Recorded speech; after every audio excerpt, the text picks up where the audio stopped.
Media మిత్రులందరికీ నమస్కారం అండి. ఈరోజు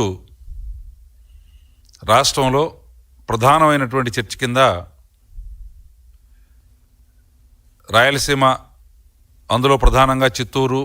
తిరుపతి, అన్నమయ్య జిల్లాల్లో ఉన్నటువంటి ఈ జ్యూస్ వెరైటీ, పల్ప్ వెరైటీ ఏదైతే ఉందో తోతాపురి మామిడి పంటకు సంబంధించినటువంటి చర్చ ప్రధానంగా జరుగుతూ ఉంది. ఇందులో వాస్తవాలు, వక్రీకరణలు ఈ రెండింటి మధ్య రైతాంగాన్ని, ప్రజానీకాన్ని అయోమయానికి గురి చేయాలి, ఒక తొక్కిసలాట క్రియేట్ చేయాలి, అందులో నుంచి పైచాచిక ఆనందాన్ని పొందాలి అనేటువంటి తలంపుతోటి ఈరోజు విపక్ష నాయకుడిగా ఉన్నటువంటి 2019 నుంచి 24 వరకు ఈ రాష్ట్రంలో అధికారాన్ని చెలాయించినటువంటి ముఖ్యమంత్రిగా ఉన్నటువంటి వైఎస్ జగన్మోహన్ రెడ్డి గారు తన సహజ సిద్ధమైనటువంటి విధ్వంసకర ఆలోచనలతోటి విద్వేషాలు రెచ్చగొడుతూ పబ్బం గడుపుకునేటువంటి లేదా తను లబ్ధి పొందేటువంటి తత్వం ఏదైతే ఉందో దాన్ని ప్రతి సందర్భంలో కూడా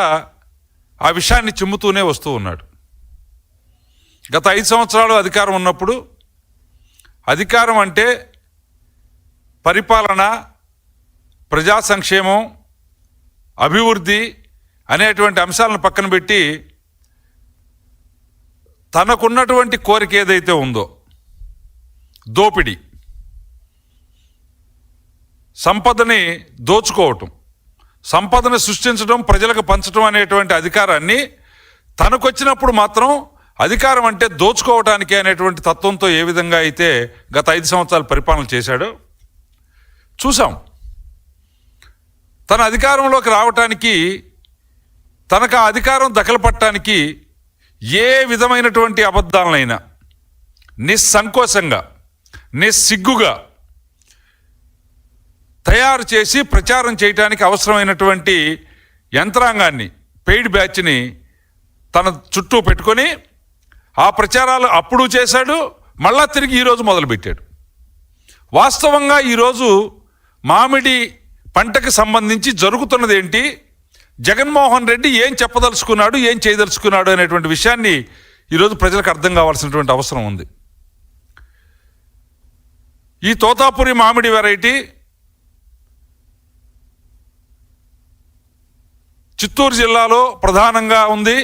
అదేవిధంగా అన్నమయ్య, తిరుపతి జిల్లాల్లో కూడా కొంత భాగం విస్తరించి ఉన్నటువంటి పరిస్థితి ఉంది. ఇది సుమారుగా 80,000 హెక్టార్లు, అంటే ఒక 2 లక్షల ఎకరాల్లో ఈ మామిడి పంట అక్కడ పండేటువంటి తోతాపురి వెరైటీ అక్కడ ఉన్నటువంటి పరిస్థితి ఉంది. ఇది ప్రతి సంవత్సరం కూడా ఒక సంవత్సరం పంట ఎక్కువ దిగుబడి వస్తే మరు సంవత్సరం తక్కువగా ఉంటుంది, మళ్ళీ ఆ నెక్స్ట్ ఇయర్ కొంత ఉత్పత్తి పెరిగేటువంటి అవకాశం ఉంటుంది. ఇది మామిడి పంటకు సంబంధించినటువంటి వాతావరణ, ప్రకృతి పరిస్థితుల రీత్యా అలాంటి జరుగుతూ వస్తున్నాయి. అది చూసినప్పుడు గత సంవత్సరం మొత్తం 80,000 హెక్టార్లలో, అంటే 2 లక్షల ఎకరాల్లో సాగైనటువంటి తోతాపురి మామిడి గత సంవత్సరం 2.5 లక్షల టన్నులు మాత్రమే దిగుబడినిస్తే ఈ సంవత్సరం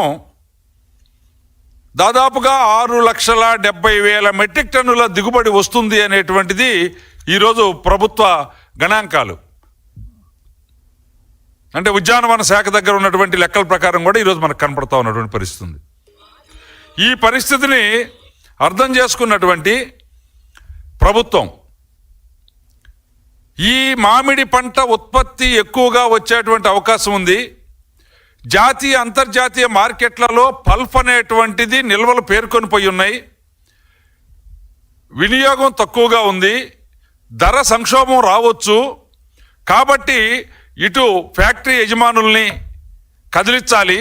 వాళ్ళని సరసమైనటువంటి ధరకి, సరైనటువంటి ధరకి, నాణ్యమైనటువంటి ధరకి కొనుగోలు చేయించే దానికోసం చర్యలు తీసుకోవాలి. రెండో వైపున ప్రభుత్వం కూడా బాధ్యత తీసుకొని రైతాంగాన్ని ఆదుకోవటానికి అవసరమైనటువంటి సహాయ సహకారాలు అందించాలి అని ఈ రాష్ట్ర ముఖ్యమంత్రిగా ఉన్నటువంటి మాన్య శ్రీ నారా చంద్రబాబు నాయుడు గారు జూన్ ప్రారంభంలోనే, అంటే ఇప్పటికి నెల 10 రోజుల క్రితమే దీనిపైన అధికార యంత్రాంగాన్ని అంతా కూడా అప్రమత్తం చేసి ఫ్యాక్టరీ యజమానులతోటి చర్చలు చేసి రైతాంగంతో చర్చలు జరిపి